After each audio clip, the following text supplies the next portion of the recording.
स्थापकाय च धर्मस्य सर्वधर्मस्वरूपिणे अवतारवरिष्ठाय रामकृष्णाय ते नमः।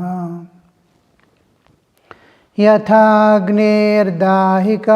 शक्तिः रामकृष्णे स्थिता हि या सर्वविद्यास्वरूपां तां शारदां प्रणमाम्यहम्।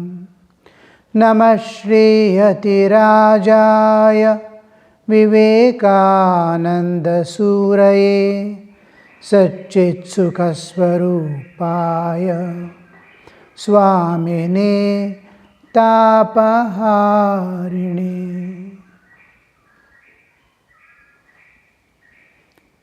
Namaste to you all.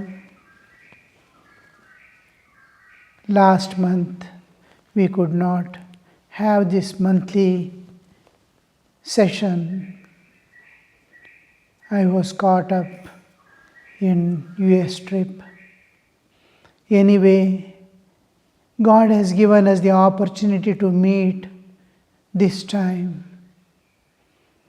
And each meeting must lead us to the divine.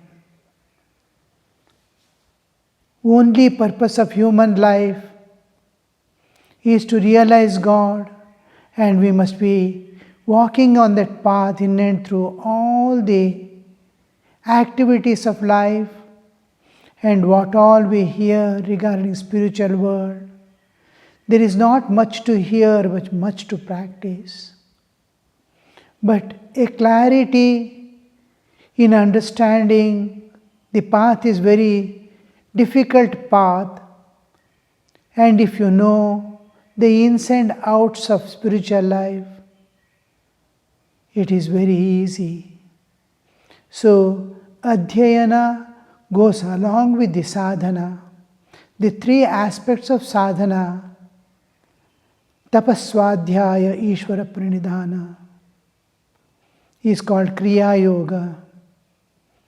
Though Kriya Yoga is presented in various ways by each group of spiritualists, the Patanjali Yoga Sutras, as the basis of Indian sadhana, the ancient tradition of the niyamas, the last three, tapaswadhyaya, Ishvara pranidhana, is the Kriya Yoga. Tapa is austerities. Don't give to the body what is not necessary. Give all that is necessary. Take care, like taking care of a child, because with that you are going to realize God. Keep it pure, keep it divine, keep it perfect. It must be able to do intense activity for the welfare of this world, because world is manifestation of God. The body is given not for enjoyments or personal fulfillings, but for sacrifice. Human life is rare. So tapa swadhyaya. What we are doing is a part of swadhyaya. And this swadhyaya is not only going to help us, but make us little more effective for preserving the culture. So many people will be benefited by this clear understanding, because the Western understanding of spirituality and divinity is entirely different from the Eastern concept. Eastern has no alternative. Nirvikalpa. In West, the same term spirituality is within the framework of time and space. This is beyond time and space. So the East and West, we have been, then the Ishvara Pranidhana, unconditional surrender to God. These three becomes the important part. See that time is not wasted, life is not wasted. Every moment of your life, every breath must be offered to God and for the service of this world. So that is why we are meeting, and this meeting must lead us to God. Now, when we come to our session, what we are studying presently, in the last class we saw what is Westernization, how the East and West dichotomy came up with the fall of the Roman Empire, and subsequently we saw how the Westernization has been influencing the whole world. Now we will enter into the differences between Eastern and Western culture. This is, we have already known, East and West or Eastern and Western doesn't belong to geological or physical differentiation. It is not geographical situations, it is culture in which we grow. So, the East and West main and significant differentiation we go a little detail because it is influencing the whole world, and world is not awake to the realities. So we will go a little deeper into this. It may take a few classes together, the differentiation. When we come to culture, it is integral part of a society and plays fundamental role in governing the human life. Culture governs the human life at all levels of our existence, our activities, our thought world, our feelings. All these are governed by the culture in which we stay, with which we live. Now, when we come to the diversity of the culture, the beliefs, varieties of beliefs, the culture and beliefs, when we see in vast range, it is remarkable. Varieties, how many diversities in culture, how many types of beliefs. It's remarkable. At the end also, two important or major cultural spheres, the East and West, have been influencing. They are rich in heritage. Both are rich in heritage.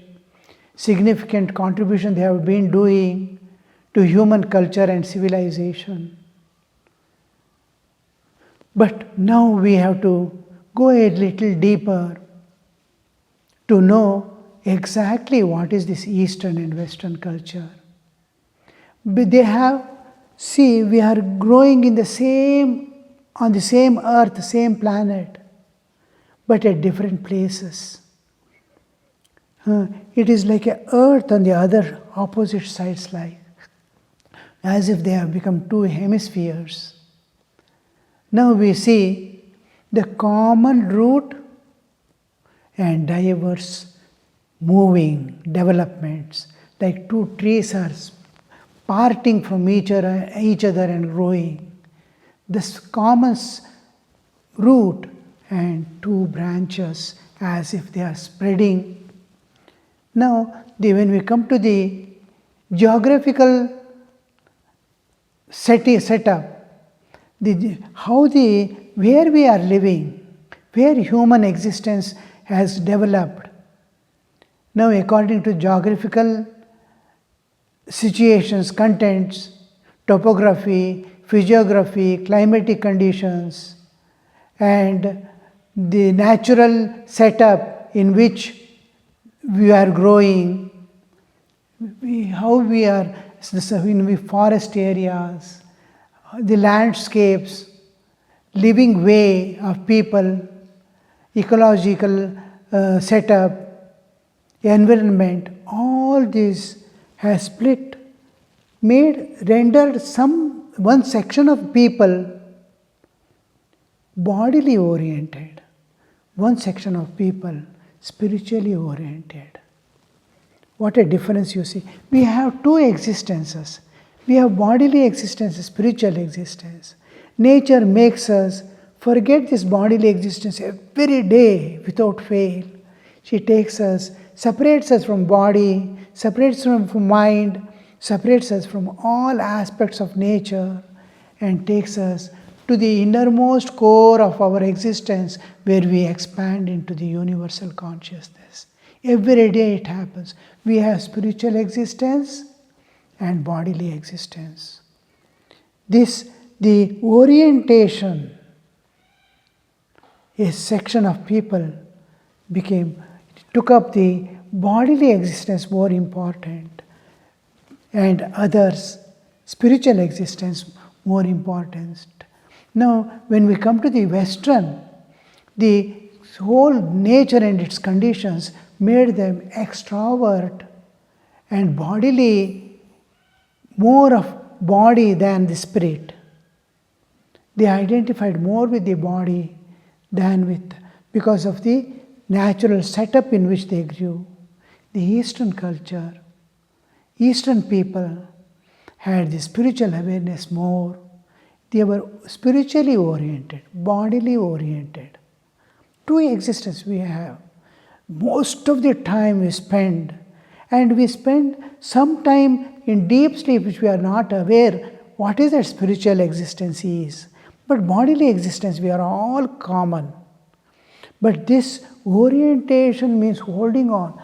The people who are in the West, they feel, I am body, I have a soul. But Eastern people will always think, I am divine, I have put on a cover, I am living in a body. Body is external and internal, they are here. They are external and internal, they have a soul. That much of differentiation in understanding of, we look upon ourselves. The Westerners look upon themselves as body with a soul in, and Eastern people look upon themselves as spirit or divine and with a bodily cover.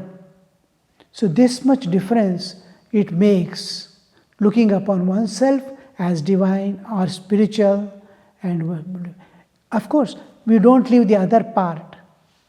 Still, but what is predominant? Predominance is body, predominance is spirit. So these people who are spiritually oriented always have a look within, introvert. The bodily existence people are extrovert according to their orientation. The mental thought, feelings, their actions are all directed towards the external world, because their bodies are intimately related to the external world. And this made them to scientifically develop, research, this, that, so many things. And you see science, technology, discovery, inventions, research, all this become the external part pertaining to the external world as a body. Similarly, their enjoyments and joys are bodily oriented. Body, fun, play, physical enjoyments, all this. And as the science and the technology is developing, we see they're glorifying body, polish, cosmetics, perfumes, hairstyles, all these become the Western part. These Eastern part are same aspect, are transformed into divine awarenesses. The way hairstyle in which they comb their hairs, the perfumes what they use. The Eastern people also use sandal paste, this, that and all. But there is a divine touch. in everything. It is more offered to God and used, and it is used specifically for the worship and things like that, whether it is incense sticks or sandal paste. So here we see the glorifying body is a part of the science and technology has developed. Bodily aggrandization. Religion also has come up. Religion in the West is a different touch. The Western way the religion has come up is something like a compensation for the bodily existence. I am more body, and how to compensate everything I am doing for body and bodily living. So, where to compensate? A kind of inner guilt will be there. Religion comes up with a different attitude here in the West. One thing is, it is a prophet coming and it is Paurusheya, giving the commandments, some divinity, some enlightened divinity coming and giving a religion, follow this. In East it is not there. It is growing like a tree naturally, manifestation of inner divinity. It is naturally growing from animalhood to divinehood and manifesting the inner divinity. So here religion is different form, here the religion is different form. Here when we see the religion, it is compensating factor for our bodily importance, removal of guilt, elimination of guilt, elimination of the nature that creates guilt, guilty actions. I want to get rid of those feelings. So religion, I am holding on to the divine for that and for redemption from the wrongdoings. This is what sin awareness is not there in the East, because divine, I am divine. The sin awareness is there in the West because they are bodily existence. So this difference makes a lot of difference. This is the first time dealing with these. Then we'll discuss about the realities, what reality is, time concept, all this we'll discuss. How do we differ, East and West differs. Here we see science and technology continuously developing because of their external. Here the Eastern is a little different nature. Here when we come to the Western, this one, which is Judaism, Christianity, Islam are more important. These are the present, and those earlier also, these were the religions that came up.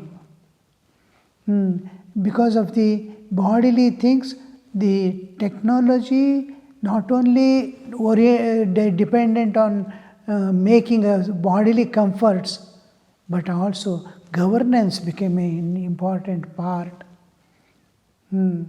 How the government works, you see, and warfare. All these are inevitable part of the important bodily insistence.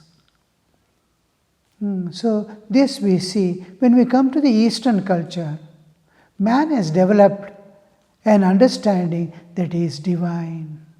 I am divine. It is naturally coming up. It is nature set up in such a way, the Eastern and Western, they naturally feel I am divine. Spiritual awareness makes them introvert. Bodily needs are there. Emotional needs are there to be fulfilled. Bodily needs are there to be satisfied. So what they make is, that sense, I need all this, makes them group living. In West it is segregated, separate, individual living, individualized. society. Here it is collective society. Collectivity is more important here. So spiritual awareness makes us introvert and bodily awareness makes us extrovert.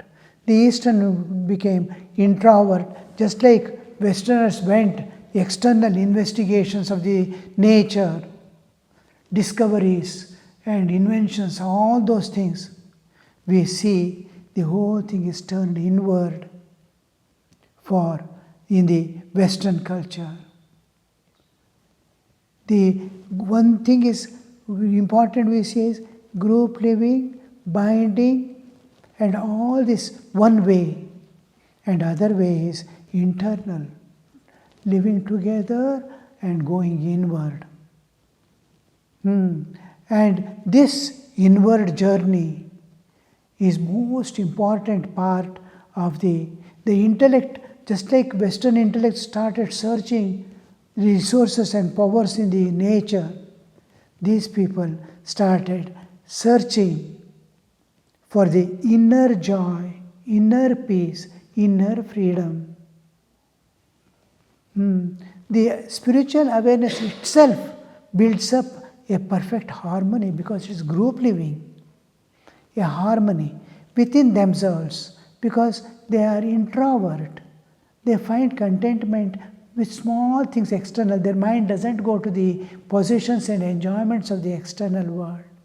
Little small needs of the life is satisfied, the internal contentment becomes more important, and mutual love, group living makes it. And spiritual awareness always gives social security and then social harmony. We live in harmony in society. Otherwise, next to alternate to living in harmony is government rules. Very strict rules. Follow, otherwise you'll be punished. This is the only alternative. Eastern adopted and naturally it grow the social harmony to live together in harmony. The inner contentment made them less dependent on the external things, small things of agriculture, living and all was sufficient. And metaphysical understanding brought the religious formation. Religion came up, Hindu religion, Buddhism, Jainism, Taoism, all these Eastern religions came up with the spiritual backing. The metaphysical understanding, something transcending and existence. The Westerners limited their understanding only to senses and mind and senses. Whereas Easterners, they tried to penetrate and go beyond because they wanted eternity. Where is eternity? Everything is passing. And where is the eternal thing? I want eternal things. I want eternity. I want eternal bliss, eternal peace. They were searching. They penetrated through the nature and transcended beyond. The transcendental aspect became more important. Spiritual. Where is within me? What is beyond? What is the basis of my existence? What is the basis of this universe? Analyzing this universe and body is something like children play. Science has developed so much regarding the analysis of this world. What is beyond? Where is eternity? Is there a life, eternal life? So this, the introvert Eastern people, inner conquest, inner investigation and progress made in the spiritual world, philosophy, spiritual, how the spiritual world you see, philosophy, secrets of nature which governs human life, and religion was based on the eternal principles governing human life, not the king's laws, not the commandments of enlightened divinities. but it is based on the eternal principles governing human life. What governs our lives? What are the laws governing our lives? Important is karmic load, karma, karmic theory. So the secrets, nature secrets governing human life and transcending the nature and go beyond, which is totally absent in the Western culture and Western religion. The spirituality independent of bodily existence, spirituality independent of the nature and this creation, which everyone can realize, is not there in the Western. The whole thing is how you transcend this nature and go beyond. The spirit and divinity. The inward journey, the subjective ultimate and objective ultimate. The objective ultimate we call the God impersonal. It is existence. It is not a personality. It is existence, what exists. The same universal existence which the Absolute pervades, we call Ishvara. The same Chaitanya, consciousness that pervades the living beings is called the Jivatman. All are spiritual existences. So this slowly grew into the religion is based on the eternal principles governing how we link to nature is the rituals, how we link to the divine is rituals. Just like science and technology, we have Vedas, and this is almost all the Eastern religion, Buddhism, Jainism, and even other Confucianism, and all these things when we take up, generally we see it is spiritually oriented. From these emerged the Eastern spirituality, various paths to realize the same, and various aspects of divinity. When people ask why so many gods in Hinduism, I wonder, why not? God is varieties. Because we have not entered into transcendental aspect of existence, we feel there must be one God and all that. But various aspects, various paths to realize God. All these aspects, philosophy, religion, all these were based on this. And how much of things you see when we come to the Eastern religions, we slowly see Hinduism, Buddhism, Jainism, Taoism, and Confucianism, Shaivism. Islam also is there, but its origin is in Middle East, and it has spread into the Eastern also, and picking up a little of the Eastern trends. Islam is presently practiced in the Eastern culture also. It has become a part of the Eastern culture. But Saudi Arabia is its origin, and slowly it has expanded, and we find it here also. So this is about the whole Western culture. We see more being body with a spirit within, and Eastern we see more spirit with a bodily covering. So I think today we can end today's class. Thank you, Maharaj. We will start with the question and answer. We have Yes. some questions today. The first is how to balance science, technology, material perfection, and spiritual awareness and liberation. the thing is, first thing is to have a goal fixed. All other things flow into it. If your goal is realization of God, you will utilize every aspect of science and technology to move towards that. Whatever is available, including pains and sufferings, joys and enjoyments, you turn towards divine. Otherwise, everything will be dragging us in its own direction. It is not an obstruction. Science and technology are not obstructions to spiritual path. If you know how to handle it, it is like nuclear power. You can use for destruction or for construction. Any power in this world, in this universe, can be used in any way you want. Now you have intellect. It can be durbuddhi or sadbuddhi. How you make it. So science and technology are so beneficial. Sitting in a room within yourself, you can learn music, art, science, understanding of various religions, how they love God, how other people are loving God. What is God? Your understanding. So we are breaking all the barriers.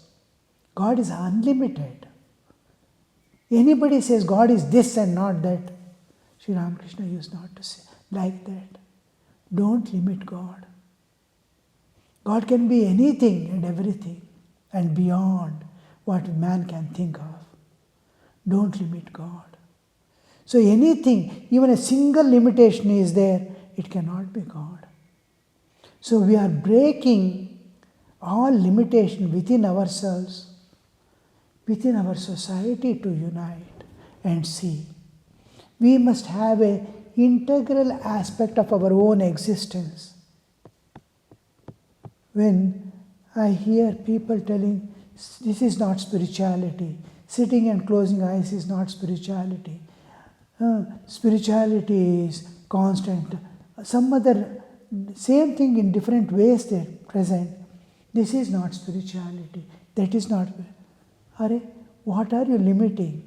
Spirituality, everything is spiritual if your eyes are opened to divine. Everything is worldly if your eyes are closed to the divine. So when you see spirituality and divinity, everything, finally, how the enlightened soul, a Buddha or a Jivan Mukta, how does he see the world? Does he differentiate between good and bad, right and wrong? Does he not see divine everywhere? And you call this is not spirituality, that is not spirituality. So everything, how is your mind and your heart? Can you not convert everything into divinity, everything into spirituality? Don't utilize for aggrandizing your bodily existence. Use it in a nice way to maintain purity, to save time. Most important thing the modern technology has given us is saving time. Every moment you can save. How to learn a bhajan, how many doors people used to wander. A few centuries before, even 100, 150 years back, to learn one raga, be a servant in the house of the music teacher. Now, you don't need that. How much of time, energy, life is saved. Utilize that, all that comes in your life to go, including Sukha Dukkha. When pains come, run to God. It is missed call from God. You have forgotten. We get pain only when we deviate from Dharma and from the presence of God. Otherwise, everything is pleasant. So immediately, when Sukha comes, run to God. Make that a powerful force to go to. Thank you for all that you have done, but I want something more than what you have been giving me, all these joys of life. I want you. I want eternity. I want eternal life. When suffering comes, Lord, let me work out whatever be my karma. See that my love for you, my dependence on you, my seeking you will not cease. So it is how we convert life into and modernity into our streamlining, whole thing streamlining into our path. You see, even ordinary people, how they utilize everything to go towards world, run towards world. Their education, their intelligence, all is utilized in enjoying the world. Same way you do in enjoying the company of God, enjoying the company of devotees. All right? Then, Thank you, Maharaj. Maharaj, we have 2 more questions. yes.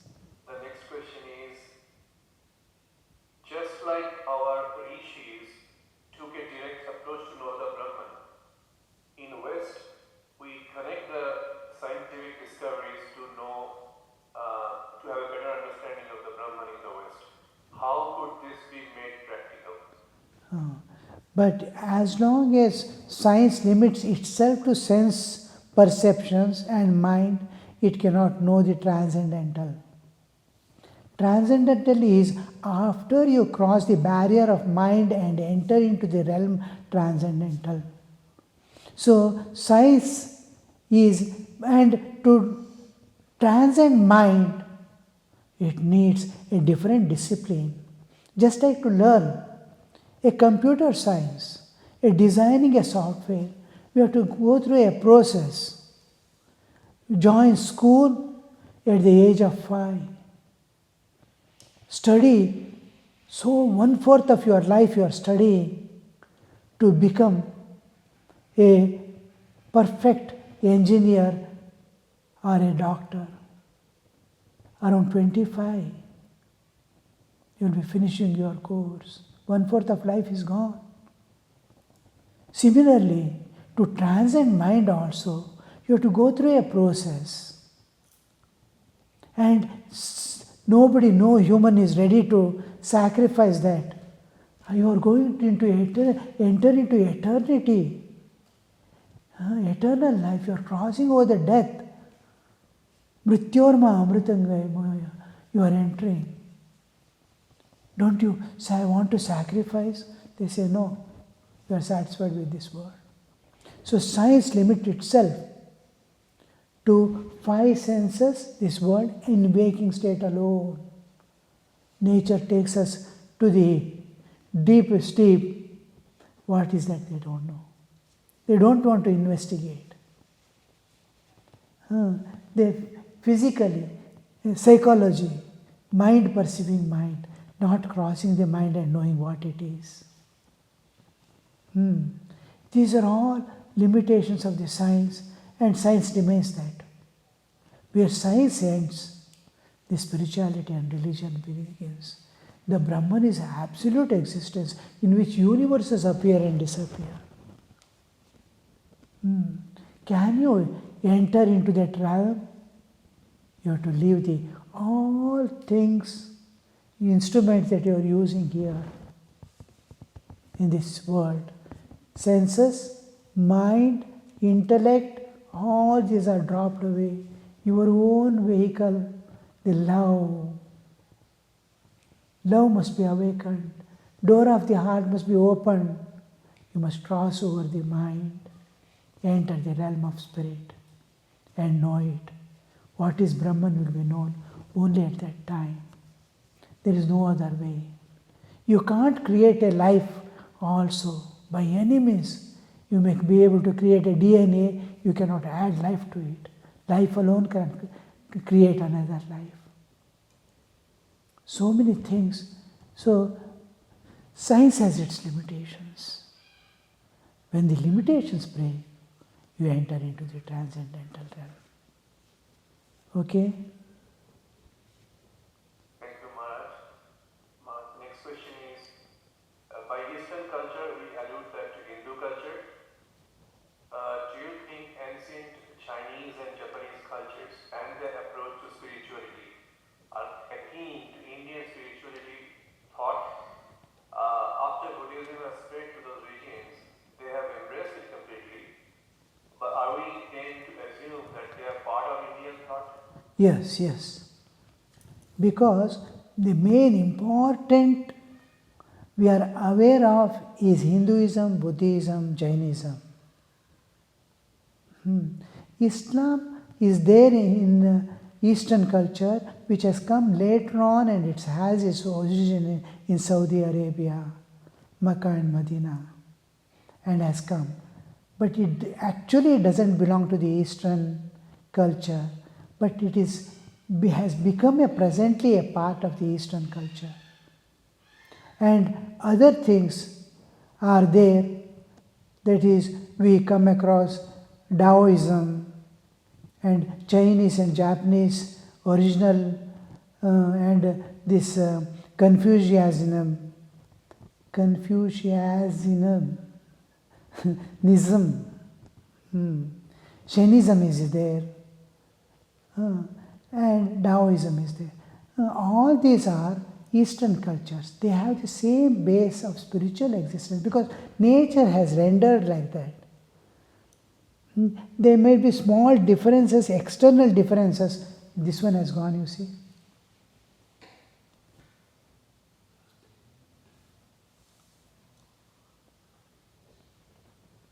Recording in progress.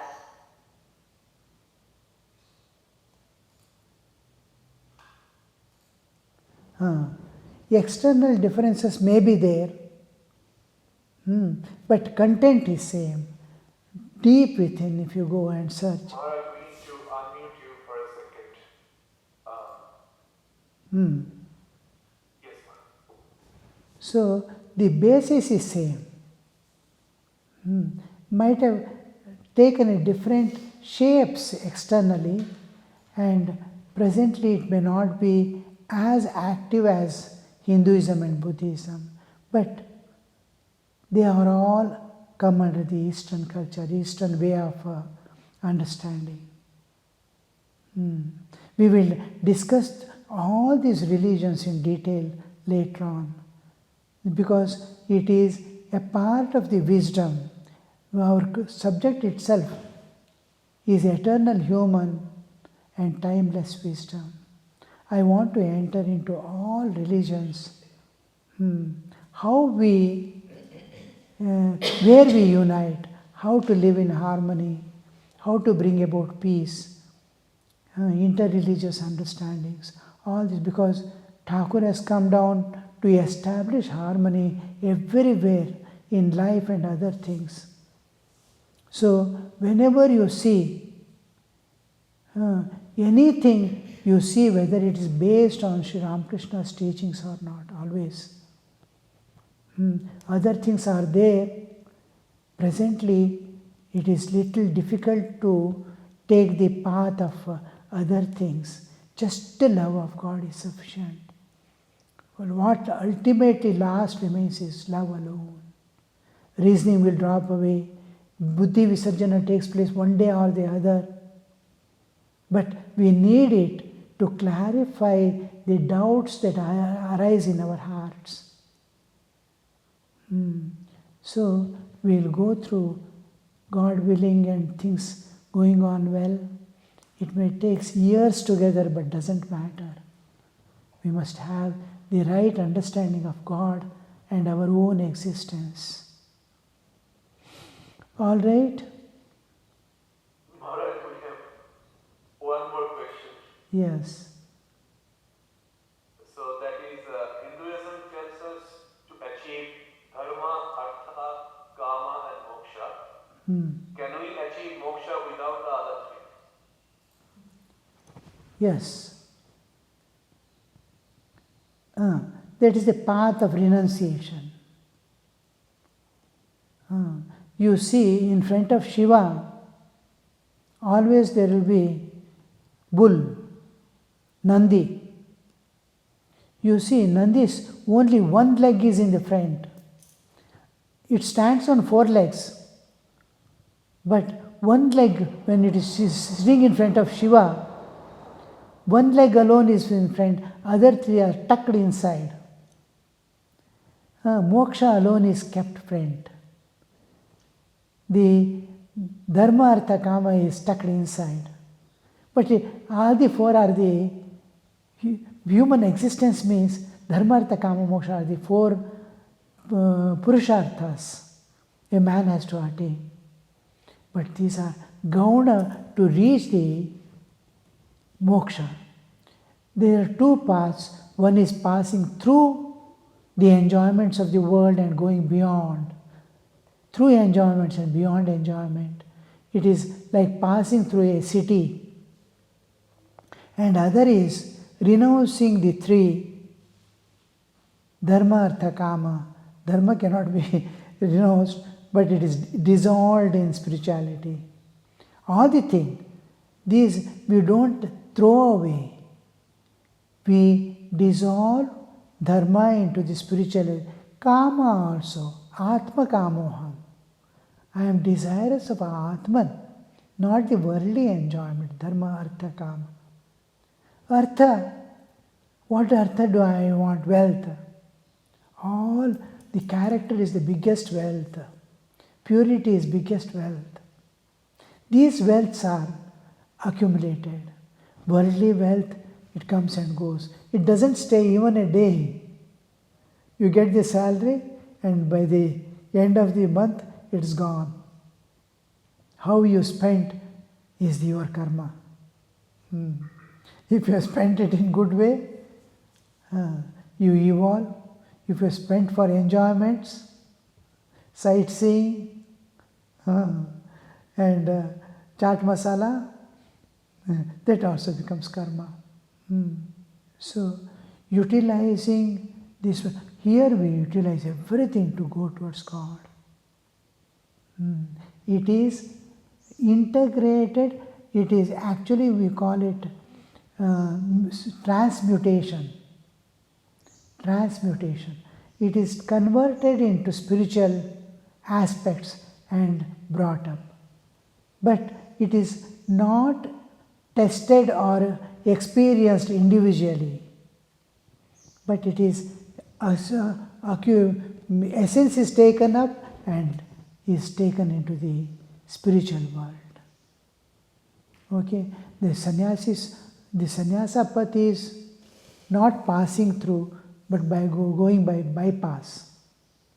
And householder path is pravritti, marga, it is marga. You must always remember, in Hinduism there are 2 margas. Paths to God. It is not paths to hell. It's paths to God. There is no prayas chitta for many things are there in Hinduism. So we will see. Okay, then what else? Om Niranjanam Nityamanantarupam Bhaktanukampa Dritavikraham Vai Ishavataram Parameshamedhyam Tam Ramakrishnam Shirasa Namamaha.